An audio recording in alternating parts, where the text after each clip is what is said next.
conductivity, right? Channel resistance or conductivity will get affected. Conductivity will increase, channel resistance will decrease.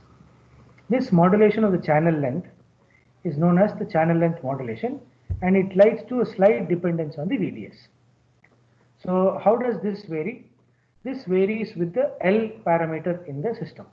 So as your VDS varies, your L will also vary. So your L will not be the maximum L.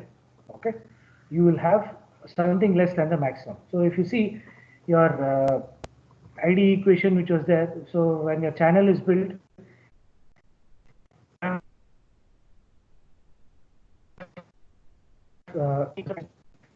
don't have a VDS max applies there, you're slowly reducing your channel length.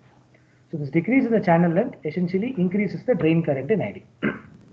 Okay, so what does this impact? I'll repeat. The decrease in the channel length effectively with increase in VDS essentially causes the drain current. So if delta L minus L1, then your 1 over L1 will become L plus delta L minus L, and that is equal to, when you take out the complete length 1 over L, it becomes a fraction. So L by L is obtained. This delta L by L is directly proportional to lambda times VDS, where you define lambda as a channel length modulation, and this channel length modulation has a coefficient of 0.1. Now, when you know that the value is very small, so 1 minus lambda VDS is approximately equal to 1 over 1 minus lambda VDS is approximately equal to 1 plus lambda VDS. Now, can someone tell me how 1 minus lambda S in the denominator became 1 plus lambda VDS in the numerator? Mathematically. It is nothing but Binomial. Taylor series expansion. Some series expansion. Okay. In simpler words, without bringing in expansion, how could you explain it?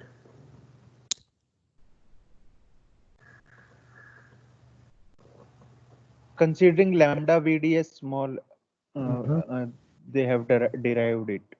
Exactly. So what is how do you get this term?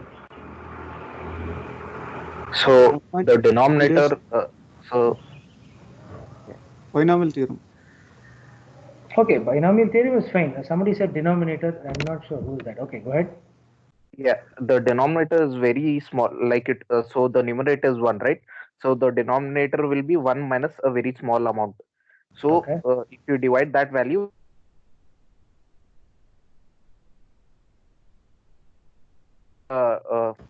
factor of lambda VDS, it might be equivalent to that. I thought this was simple to understand. Why is it? Why are you bringing binomial theorem? Can you do something very simple to this to obtain this value?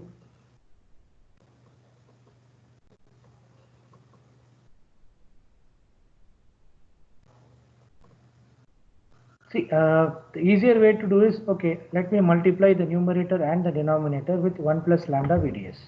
Okay. So the numerator becomes 1 plus lambda VDS divided by 1 minus lambda square VDS square. Okay. So when your lambda VDS whole is very small, so lambda square VDS square will be even smaller. So 1 will be very large compared to it. So when you take 1, so effectively the denominator becomes 1, and that is why your numerator simplifies as 1 plus lambda VDS.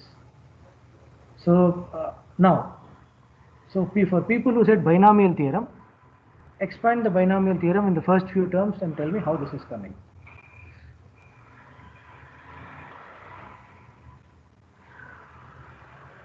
It is so 1 minus 6 whole power minus 1. So if you are expanding, it is 1 plus x square by 2, some x cube by 3 factor. Correct. Yeah, that is exactly it is. So that is for people who don't understand binomial theorem, this is the explanation. But for people who understand binomial theorem, I would give exact the same explanation that you have given. Great. So now if you observe, the channel length modulation is less than 1.1. So what is 0.1? Closely about 10%. So there is a correlation between this 10% and the 10% error that we were talking about there, about where it can act like a resistor, right?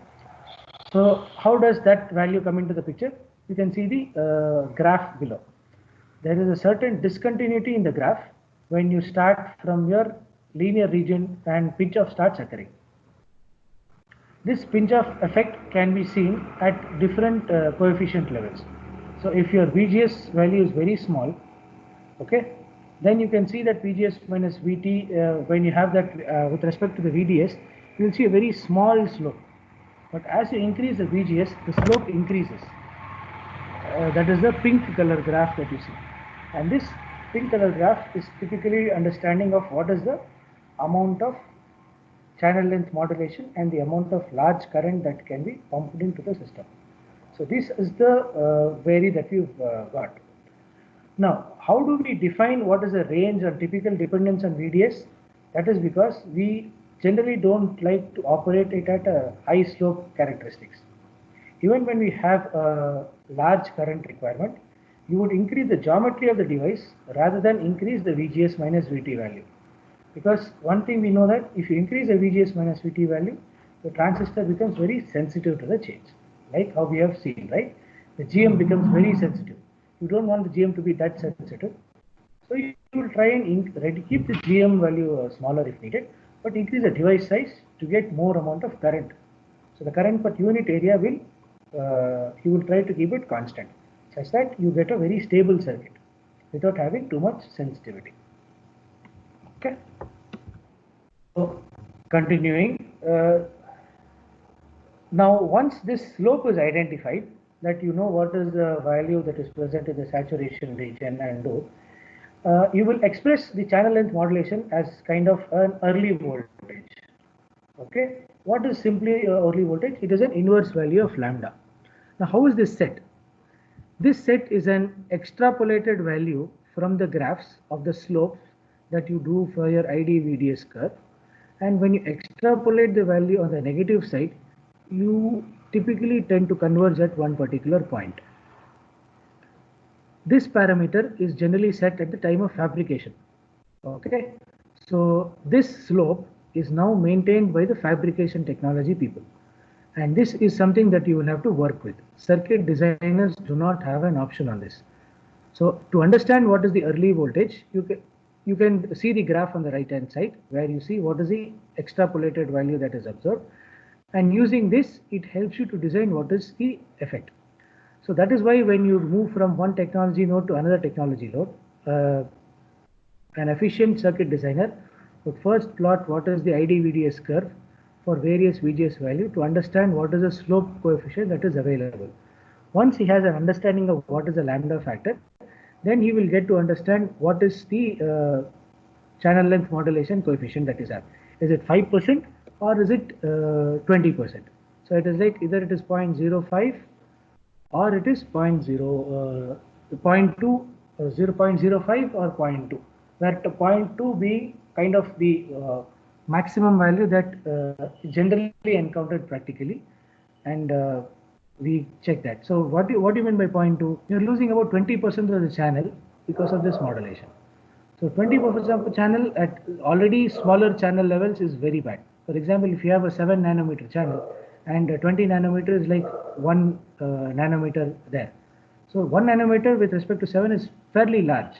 But if you look at in a 180 nanometer channel, even if you take 10 nanometer away, you have got another 170 nanometer. Or even if you take 20 nanometer, you still have 150 nanometer.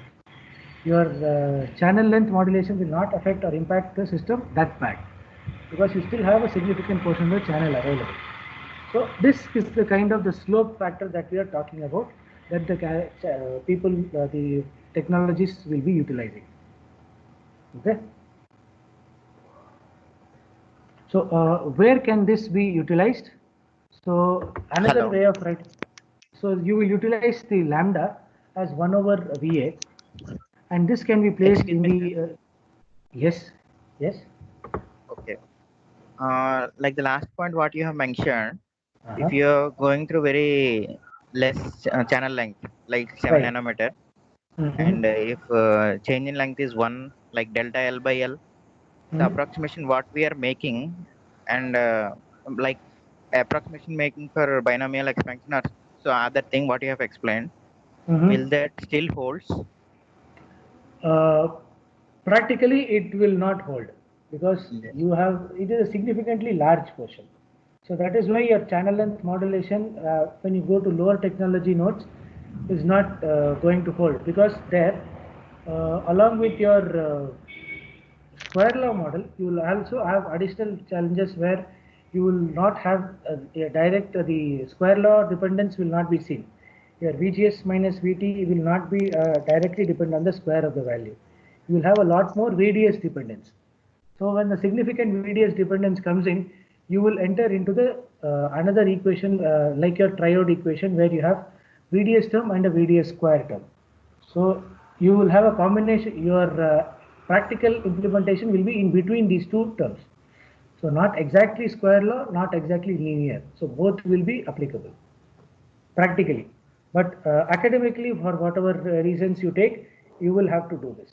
So that is why what you do is whenever you get your technology channel, you will do these graphs and then to understand what is the impact of their ID based upon your VDS values and how much of a channel length modulation can be supported. So these are the two things that you have to do. Okay, okay. It means that if you go for lower technology, maybe these equations can change depending on Definitely they will the change. length. Oh, Definitely they will change. Okay. okay. Thank you.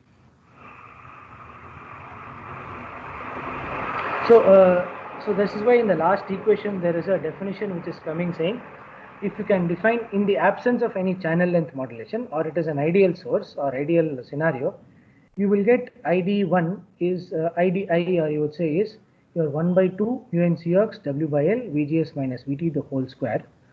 Then you have another term which is dependent on the channel length modulation, which is this factor times VDS by VA.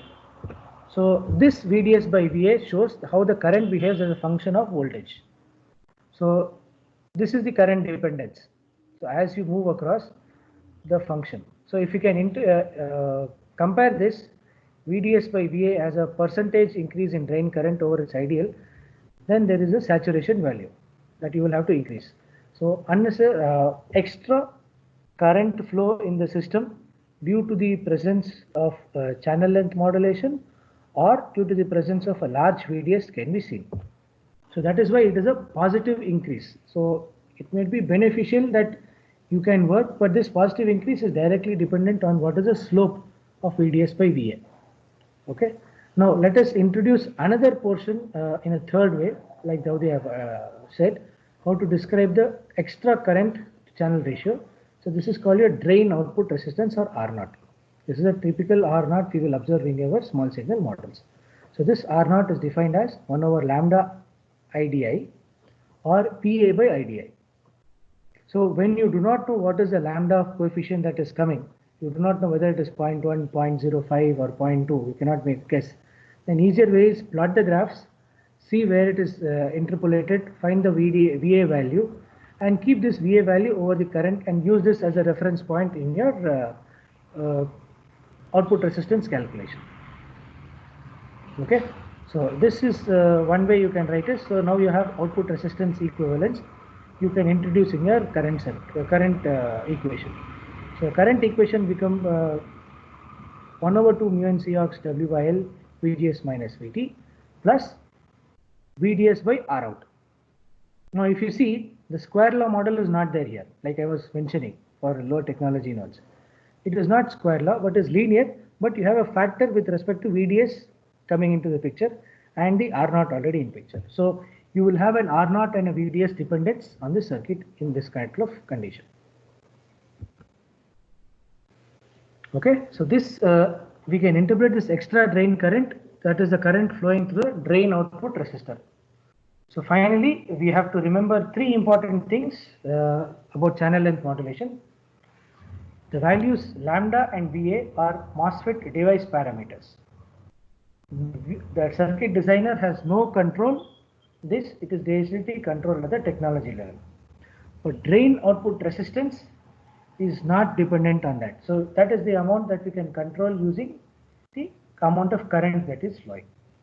So generally what happens is we neglect the case of effect of channel length modulation, and we continue using it as ideal equation itself.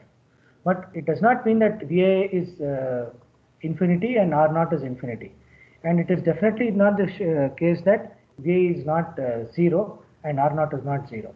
So how you have to progress this is, one thing you have to differentiate, like the last point mentioned here is, the drain output resistance is not the same as the channel resistance RDS. Have a look at the notation that is being used. The R naught here is a small signal parameter, whereas the channel resistance capital R is a large signal parameter. So these two are not same and they are different. So let us not confuse that channel resistance and drain output resistor effectively. Right? Now let us look at this particular one. Like how I was mentioning, when your channel length is small and with respect to your channel length being large as a technology, yes. Sir, can Yes, you sir. repeat the last point? R0 and RDS. I didn't Okay. get. So what is drain output resistance? It is going to be a small signal modeling, that how you do that this is going to appear, and its dependence is on the channel length modulation of the system. Okay. What is RDS is the inherent channel resistance that it provides due to the voltage applied at the source and drain. So these are two different entities. They are not the same. Okay, There are like this is biasing RDS and R0 is a signal RDS, signal resistance. We can Yeah, say like. yes, you can understand it that way if you want. You can, yeah, you can interpret it that way. It is easy to understand that way. Okay, Oh, it'll avoid confusion. okay. Okay, so one is a signal resistance, another one is due to the biasing. Okay, this is something easy to follow. It's a nice way to imagine. Okay, so I was just mentioning here, right? When you have a lower technology node, how is the slope going to get affected? And with a large signal, large channel model, how it is going, large channel technology, how it is varying. So it is basically dependent on the slope that you will look forward with. Okay, so this way he says is for a long channel length, the relative change in L and therefore in ID is smaller. So another way is to minimize the channel length modulation. Small signal length channels should be avoided. So in that case, now this is what is the new challenge that is faced when for analog designers when they are working with small technology node devices. So when they One say more you work at, question. yes, Srinath, tell me. Previously we have discussed that GM is inversely proportional to 1 by R now. So GM is that is proportional 1 to by R. one Yes. the channel resistance. Yes. So, RDS. but Yeah. so as RDS is a large signal parameter, do you Hmm. think GM is also a large signal parameter? RDS is a large signal parameter. Yes. GM is a small signal parameter. GM is not a large signal parameter. So, but the relation, how it can be one small signal, one the other large signal? That is why we said it is effective. We never said that it is RDS. So how did we define GM? We define GM as 2 times ID over VGS minus VT. That is a definition. Okay. We said that the transconductance, according to Ohm's law, follows this particular term wherein it is when you do VD by ID or VDS over ID, you get this term as 1 over mu n Cox W by L VGS minus VT. So this fits the scheme of the resistance as defined by Ohm's law. Only that we will say. We are never saying that one is a large signal parameter and the other is a small signal parameter. No, no. We are only saying it is equivalent of it. We are only talking about the Okay. equivalence to understand that it's a role played in the resistance, channel resistance part. Not saying that the GM and these two are equivalent. So one is transconductance, a small signal parameter. That is also defined for ranges in which your GM is also, VDS is also taken care of. So this is called, so till then we did not include all the second order effects. Now when you include the second order effects, You have to understand that the understanding will slowly come into understanding with small variations in their basic understanding. So all the equivalence will go away with more practical changes. Okay, so this is why when submicron designs came into picture in analog, it was all good till it was functioning till about 100 nanometer, where your large long channel models used to be effective. The moment we went less than 100 nanometer, a lot of short channel models came into inclusion. Your VA came into a lot of work and understood what is this. So now this is going to be the question right now. Okay, what is the limitation, okay, of the long channel devices with regards to the short channel devices and the vice versa? What are the limitations of a short channel device with respect to long channel device, and how does it impact the small or large length transistors to be done? So can someone give me an answer for that?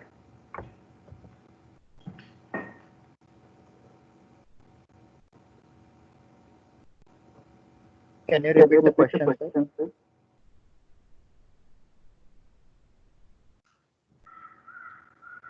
So you have a small signal, you have a small channel length technology transistor, and you have a large channel length technology transistor.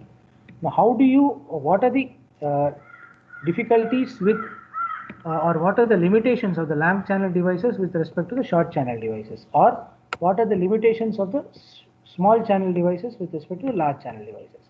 Can you just tell me about that? One basic thing is, if we decrease the length, density of transistors on the silicon wafer will be more, and more transistors can be put on the same wafer. No, That is I'm one only thing. talking with respect to channel length modulation. Okay, channel length modulation. Here we can see now, sir, by the graphs, it is understandable that if length is more, then early effect is less. Not early effect, sorry, channel length modulation is less. Okay. If you keep on decreasing length, obviously the resistance is going to decrease and more current is flowing. It shows that this early effect is more when we go down the length. Okay. That one point I understood. Okay. Any other point someone has? The GM will decrease. Whatever the GM required, it will go down as we have larger L. As you have, the GM will decrease as you have with larger L. You need to increase the similarly W to get the same GM. No? Now. Meaning GM will, you said GM will increase or GDS will increase, or what is effective for your RDS? What did you mean by that? No, to get the same GM, we need to increase the W also. Okay. So which contributes to higher area. But there's an impact of VGS minus the overdrive voltage also, right? It's not just only the width which is contributing.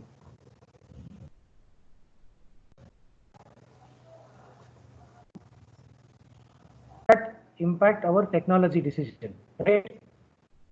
How do you use that information in our lower technology node design? For example, you're working in 45 nanometer or 28 nanometer or 14 nanometer that you go across, and then when you come across a circuit design in FinFET, how does that impact the channel length? Because right now we are only talking about planar devices. We're not talking about FinFET, right? So right, and you people might in the future be able to go on both these technologies, FinFET and planar devices. So first, with respect to planar device, how do we compensate? So as Srijan was mentioning, we will see that the channel length, we will increase the channel of our operating device, and once we increase that, the effective area will also increase, the W by L will increase. With that, you will increase you can reduce the VGS minus VTH overdrive value, and then you can maintain the smaller slope of the channel length modulation effects, and then design your circuits better. But this is at a penalty of working your circuit at lower frequencies than possible at the highest frequencies. So the benefit of using small length channel may not be utilized uh, when you counter the channel length modulation effects in your design. So it is a trade-off that the designer has to understand whether which part of the circuit needs that trade-off, that needs to be stable, and which part of the circuit needs to be you can excuse that and make it work faster. Right. So this is about channel length modulation. So let me see if I can. I have another 6 slides, which is going to work on some of the 3-4 voltage domains, but my battery is say another very short duration. Okay, I will try and cover this quickly. One question. Okay. Probably I might have to skip a few slides and then redo it next time, but let me answer your questions. We can continue this one. Yes, I have about 4 minutes of battery power left. So let's be quick. Sir, you So said let's that be quick, by decreasing the length of the channel, it will be it has an advantage to operate in high frequency. How we can see that? Means, I don't know. The current needs to go from one end of the channel and come back, right? How many times it can go? So when your channel length is small, the physical distance that it has to travel is smaller. So your electron can go multiple times between the two at and increase the frequency. It's simple, as simple as that. Another thing is what is the amount of time delay introduced by the effective capacitance also determines how much you can go. So that's basically what is the limiting factor is how much charge is retained by the capacitor while you are using the inbuilt VGS capacitor. How much is the charge retained? That will take care of the C value, okay, and then your channel resistance RDS. So that RDS put R and C put together will give a time delay. So that time delay is a limiting factor at which what is the maximum frequency it will work. So the maximum frequency is determined that. For example, if you say if your RDS is say about 10 ohms, okay, and time delay, the capacitance that is holding is about 1 picofarad. So 10 ohms into 1 picofarad will be about 200 picosecond. So what is 200 picosecond maximum frequency? 200 picosecond will be see 100 picosecond, 1000 picosecond or 1 nanosecond is 10 gigahertz. 100 picosecond is going to be around 20 gigahertz is the maximum frequency, right? But now if you increase the channel length, okay, now what happens? This 10 ohms, even if it becomes 12 ohms, you see the frequency of operation drops drastically, right? So that is why your channel will operate. So that is why typically your biasing circuits, they ask you to keep very large L such that we will come to that. Practically they will ask you to keep a large L such that the variation is very small and you can still maintain a very consistent operation. Okay. So I have another 2 minutes. So I think this will be the last question and my battery will die off. So we can continue the next second order effect in the next class tomorrow. So yeah, ask your question.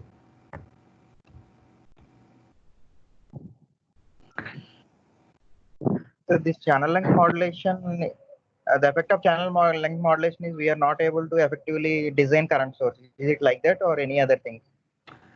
The channel length modulation is actually assisting you in designing current sources because it will keep your see current source movement. You need to be consistent, right? So if you have a large channel length modulation, you cannot design it. So yes, you can consider it as a factor that the presence of channel length modulation decides how much variation that it will effectively work and how much you need to keep such that the variation is not observed. So as small as a channel length modulation you can keep is good for your biasing circuit. Any other things? Any other things? Channel length modulation will also impact on where is your VDS impact, right? How much of a VDS is going to be impacted in your circuit. If you have a high VDS impact, then you will have issues like clipping, okay, or you'll have saturation present in your circuit. You cannot go beyond a certain current value.